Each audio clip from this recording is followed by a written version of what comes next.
Good morning, children. So,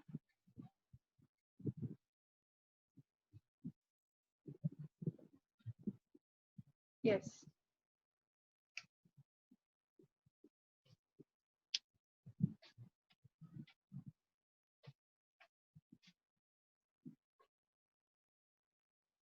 Before I start with the chapter biodiversity and conservation of ecology section, I would like to continue with the same what we were doing on Saturday. Flavor saver tomatoes, BT cotton, and then Miladogyne incognitia, 3 topics we did. And in that, I was telling you about, I just wanted to repeat the formation of hirudin as well as golden rice. Along with that, insulin, ADA deficiency, humulin, formation of humulin, ADA deficiency, and the formation of hybridoma, monoclonal antibodies. Also, I would like to discuss. So here, the golden rice, in case of golden rice, the color of golden rice appears to be golden.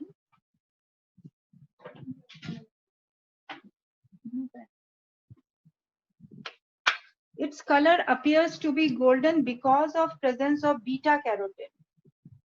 Beta carotene. Beta carotene is precursor of vitamin A. When we say precursor of vitamin A, that means it is provitamin A. Provitamin A. Provitamin A is inactive form of vitamin A. So this rice, this was biotechnologically developed, and in this rice, a gene which was producing this beta carotene, it was introduced. So golden rice has in it the gene for production of beta carotene. So what is introduced in golden rice? Gene producing provitamin A. Provitamin A, that is, what is that provitamin A? That is beta carotene has been introduced.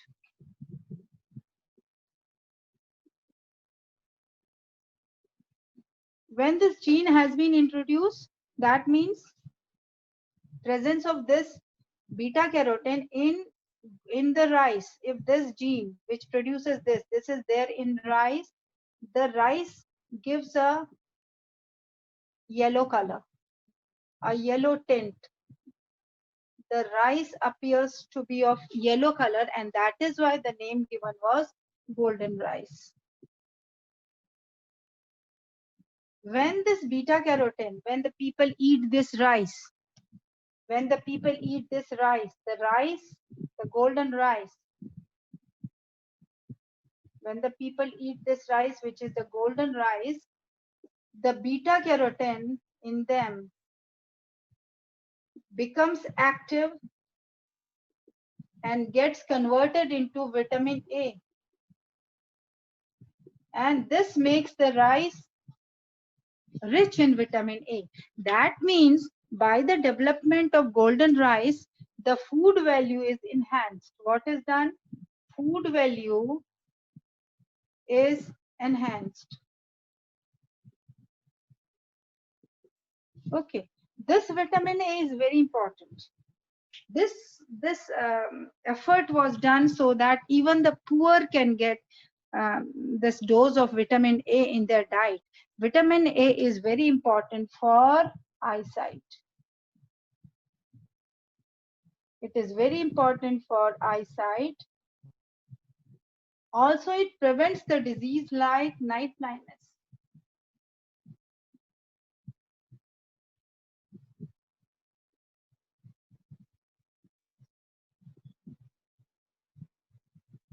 So that is why this rice was developed. So that even the poor people of a country, they get a diet which is rich in vitamin A. So this was about the golden rice. The next was the formation of hirudin. How hirudin was produced by the method of biotechnology. As you know, hirudin is an anticoagulant. Hirudin is an anticoagulant,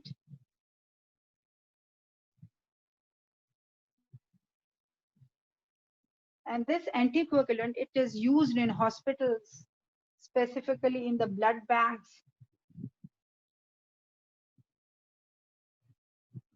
etc. This is of great use in the surgery centers, in the surgical hospitals, the blood banks, the normal hospitals.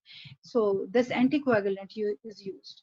Now this anticoagulant is required in large amount, and for that the biotechnology was used. So what is done by the use of biotechnology? A plant, the name of the plant is Brassica napus. This was used, the plant Brassica napus, which is the family of mustard plant. Mustard plant, which is most common, is Brassica campestris. Now here, what is being used is Brassica napus. In this plant, the gene from hirudinaria, that is leech. Which gene? Hirudin producing gene. Hirudin producing gene. This was taken and it was introduced in this plant, Brassica napus. When this plant grew, the seeds were formed. And these seeds, along with oil, it had hirudin in it. Then from the seeds, hirudin was extracted. Hirudin is extracted. And then sufficient amount of hirudin is thus made available to the blood banks, because this is an anticoagulant which prevents the blood from clotting, and this is made available to the blood banks, to the surgical hospitals, to the other hospitals, and wherever it is required. In the human body, it is heparin, which is the natural anticoagulant present and which prevents the clotting of the blood in the blood vessels. So this finishes with the hirudin part. Then biotechnology, use of biotechnology in agriculture. This is the next part.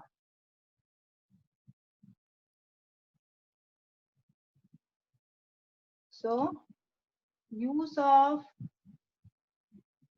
biotechnology, agriculture we have done, medicine, in the field of medicine. So in this case, the first is the use of biotechnology in the synthesis of insulin. And when this insulin is prepared by the use of biotechnology, we call it humulin. This is known as humulin. Now what is done? When we see the structure of insulin, it appears to be like this. We have this, 3 segments. Okay. So just a minute.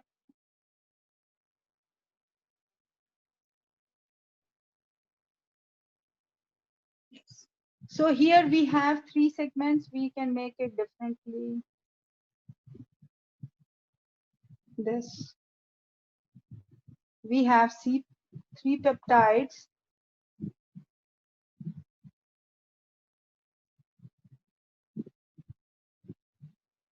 This is A peptide, this is B peptide, and this all which is connecting is the C peptide. Basically, insulin is a protein hormone. It is a protein hormone. That is why we say that A peptide is present, B peptide is present, and the C peptide is present. Now, this is not the mature insulin. When the C peptide is present, we do not call it a mature insulin. This is inactive form of insulin when the C peptide is present. So we call it inactive form of insulin. And if we want to give it a name, we call it proinsulin. So this is the inactive form of insulin or proinsulin. Now, this happens in our body naturally, that this proinsulin is converted into the active form. What is the active form of insulin? Which brings down the blood sugar level. So active form is insulin. Now, how this is done in our body naturally? While doing it, this C peptide is removed. So what do we get? We get 3 segments like this and this. Just a minute.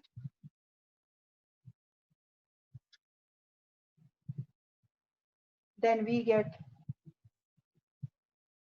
this, and then this is the third. This is A peptide, this is B peptide, and this C peptide.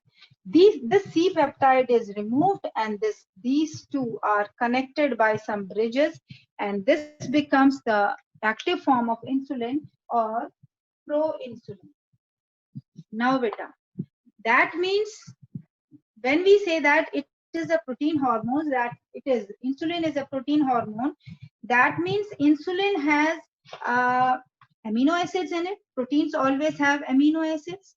So now, in all, if we see in all, let's erase it and talk about the mature form of insulin.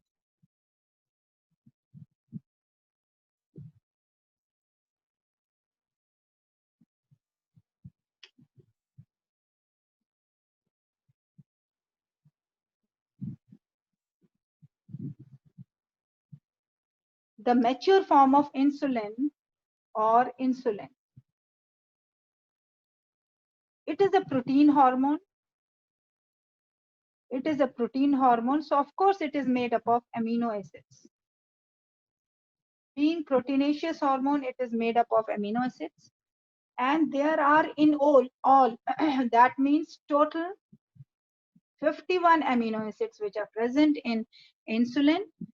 Okay, and this has two peptides, two chains which are connected by some bridges. A peptide chain, okay, which has 21 amino acids, and then B peptide chain which has 30 amino acids. So in all, it makes 51 amino acids. Now it appears to be like this. This is A peptide chain, and this is B peptide chain. This has 21 amino acids. This has 30 amino acids. This is A chain. This is B chain. And both are connected. They don't lie as if freely like this. Both these chain in insulin, they are connected by disulfide bridges. And this connection of disulfide bridge is at the seventh that nitrogenous base. So at seventh they are connected. And on the second one, it is 19th and 20. Here the 20th one. 20th and 19th here. So 7th amino acid and 20th and 19th amino acid, they are connected. Here they are connected. And this connection, these are disulfide bridges. By the formation of disulfide bridges. This makes the insulin molecule. And this is the mature form of insulin, which is the what we say is the active form of insulin, and this is capable of bringing down the blood sugar level. Then after this, we come to how humulin was prepared. The preparation of humulin or biotechnologically prepared insulin. Humulin is biotechnologically prepared insulin. How it was prepared biotechnologically? So when insulin was prepared biotechnologically, we called it Humulin. First of all, we will have to go back to the history. There were two researchers, Best and Benting.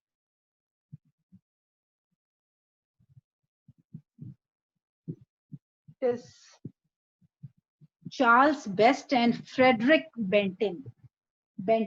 These both of them, in the year sometime, say 1927, I think, yes. That was in the year 1927, Best and Benting, they started researching on the human pancreas and the production of insulin. So at that time, they came to know that this is insulin which is present in the blood and it is secreted by pancreas. They discovered this also, that pancreas is the structure which secretes insulin, and the function of insulin is to bring down the blood sugar level.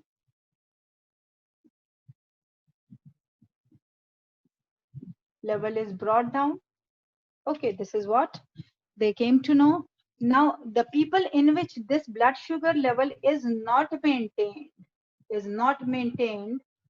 in which the blood sugar level is not maintained, they suffer from a disease which is known as diabetes. At that time, insulin was not there, what the people take these days, because at that time, biotechnology was not in use. So insulin was not made, Humulin was not made. So, but they came to know that it is insulin which brings down the blood sugar level in diabetics. So there was a need to synthesize, to produce some medicine for diabetes. It was there was a need to make some medicine. Now what they did, Best and Benting, the slaughtered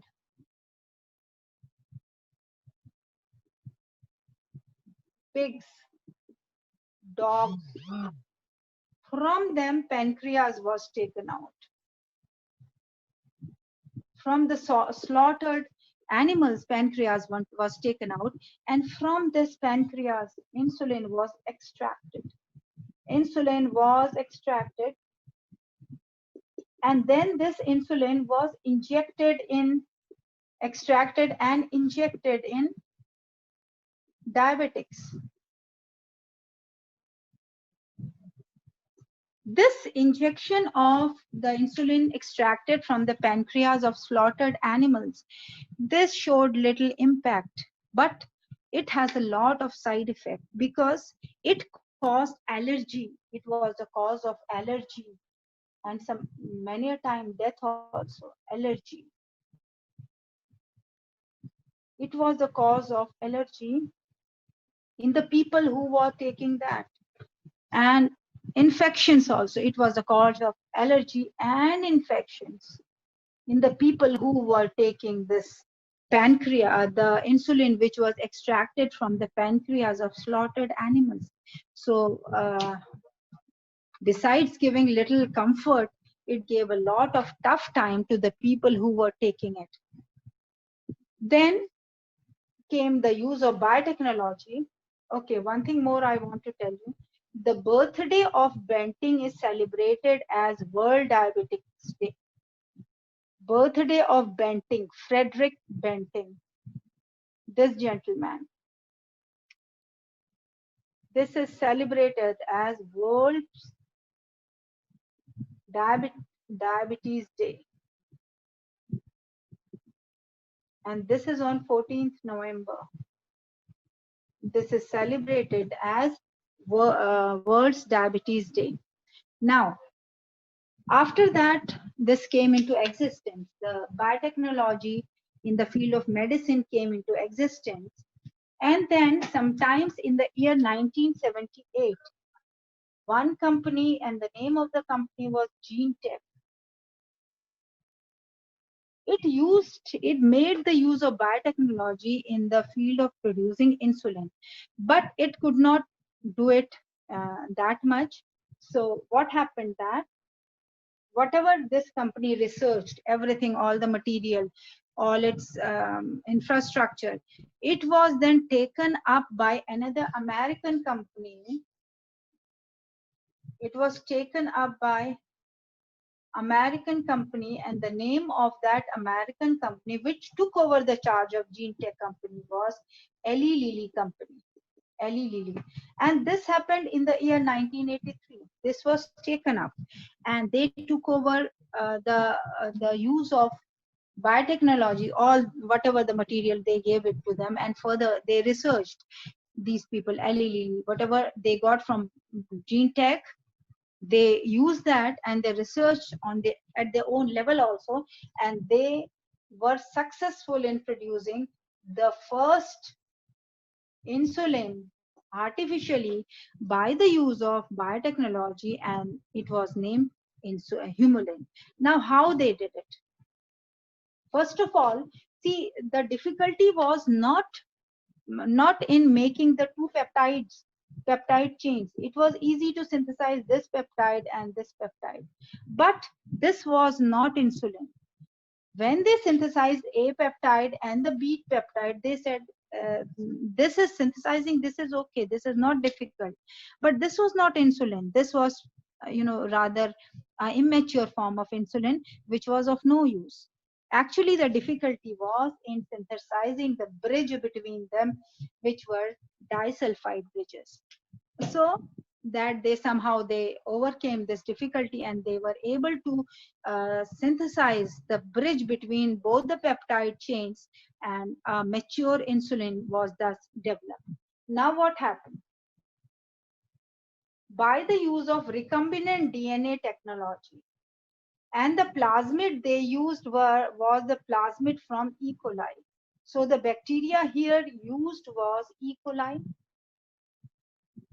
They used the bacteria E. coli. The plasmid was taken, and separately recombinant DNA was made for both. Genes for both was introduced, and A peptide was made separately, and B peptide was made separately by recombinant DNA technology. So in the plasmid, this was introduced, the gene, the normal gene for producing A. This was the normal gene for producing A, and this was the normal gene for producing B.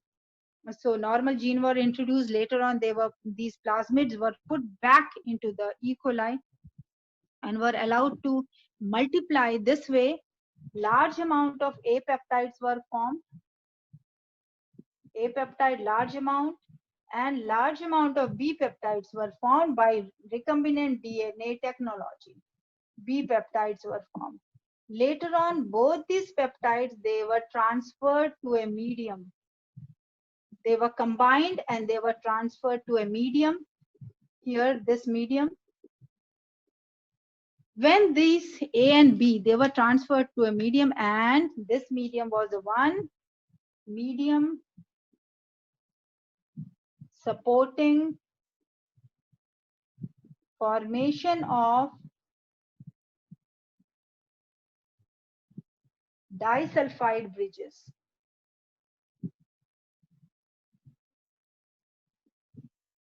So finally, what happened? The disulfide bridges were formed between the two, and humulin was discovered. And the people, they are using this humulin, which is biotechnologically formed insulin. Okay, which is injected, I mean, by the diabetics before they start having their food. So this is how the humulin was produced. Then there was about the monoclonal body formation.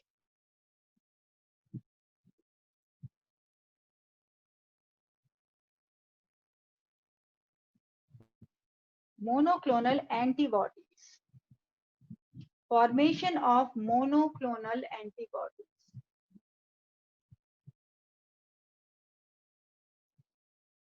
How this was done? Suppose Anti-venom is produced. How this is produced? Anti-venom. This is the remedy against the snake bite. This is used against snake bite. Now, in this case, the special cells were used, and these cells are myeloma cells.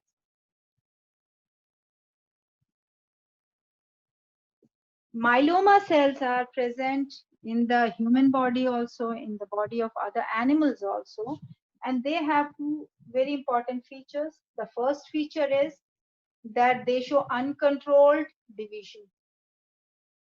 Uncontrolled division. And because of this uncontrolled division, they increase in number quickly.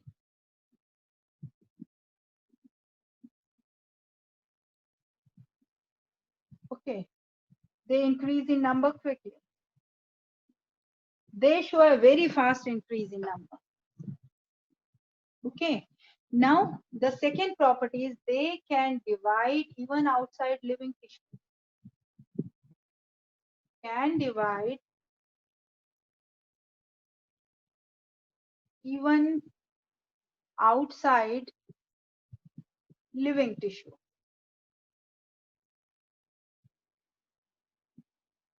For this, what was done?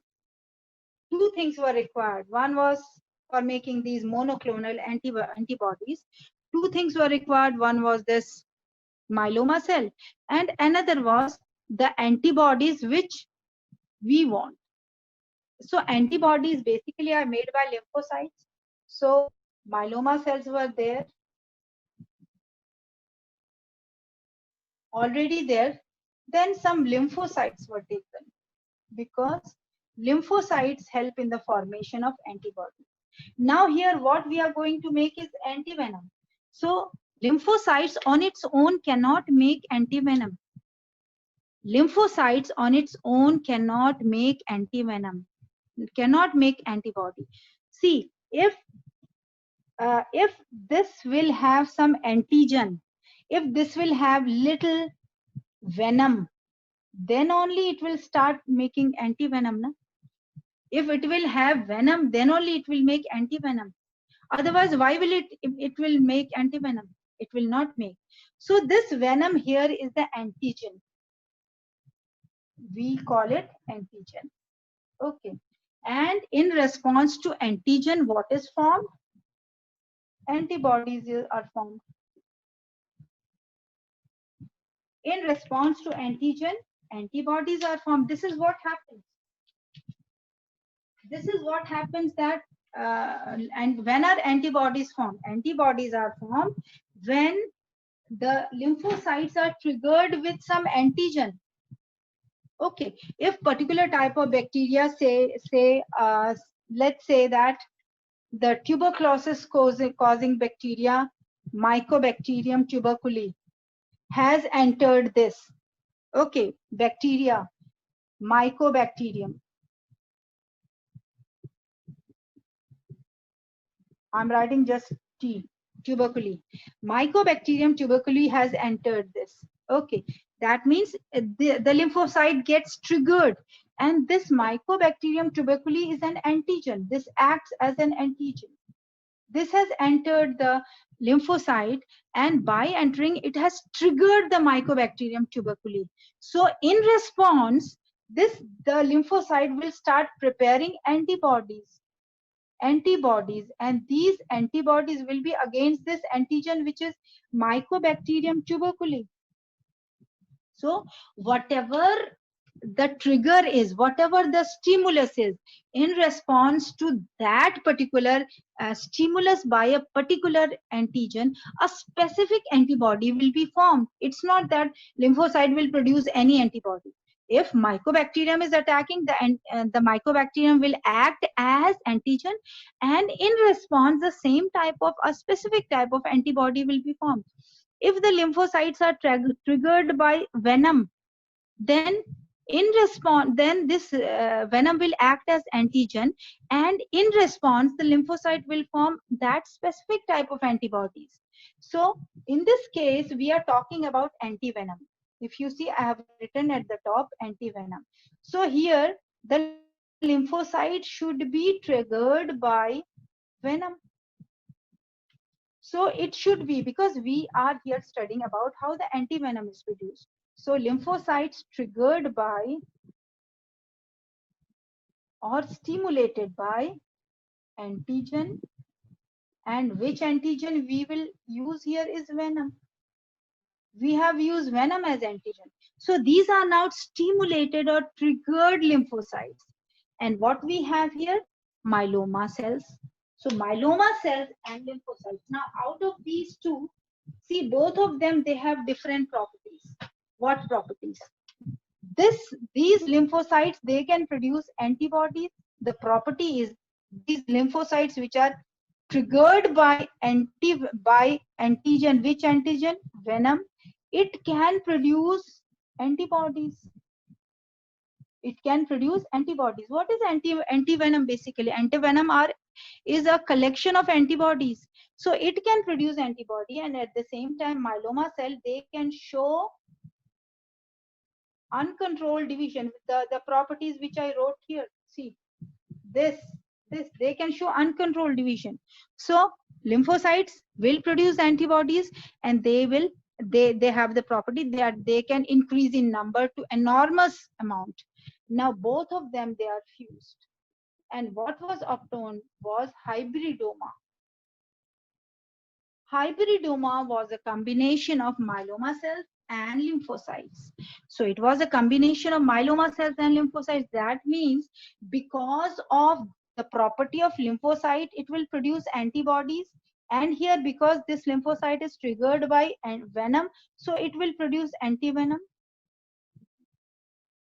Okay. And because of the property of myeloma cells, the hybridoma will increase in number. So many cells, from one or two cells, many cells increase, because myeloma cell increase in number.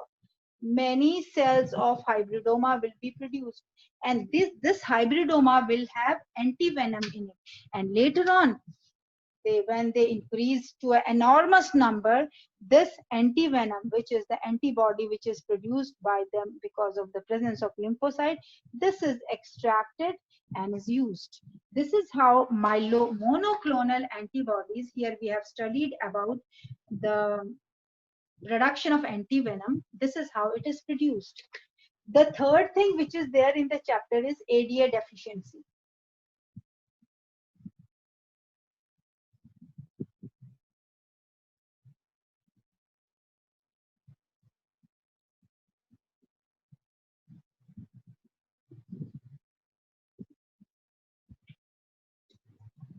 ADA deficiency or gene therapy. The third topic is gene therapy, and the example which here is taken up is ADA deficiency, which causes the disease SCID.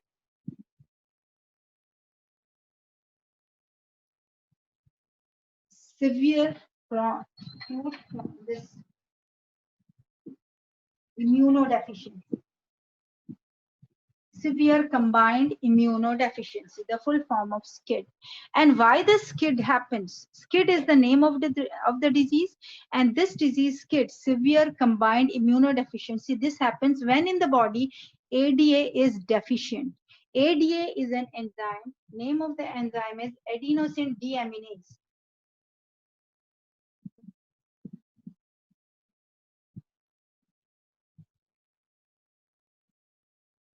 When the deficiency of this enzyme happens, then it causes SCID, severe combined immunodeficiency. Now, what is gene therapy then?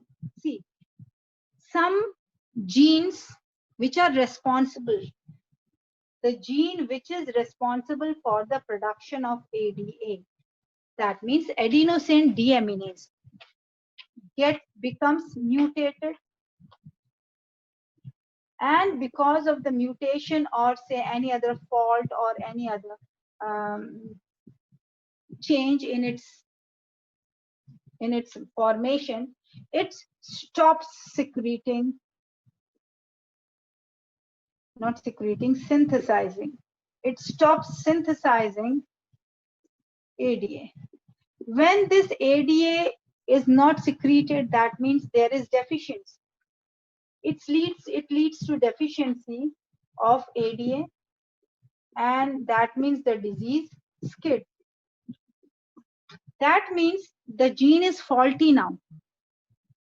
So when this faulty gene is corrected, when this faulty gene is rectified, we call it gene therapy. So this is rectifying the faulty gene, or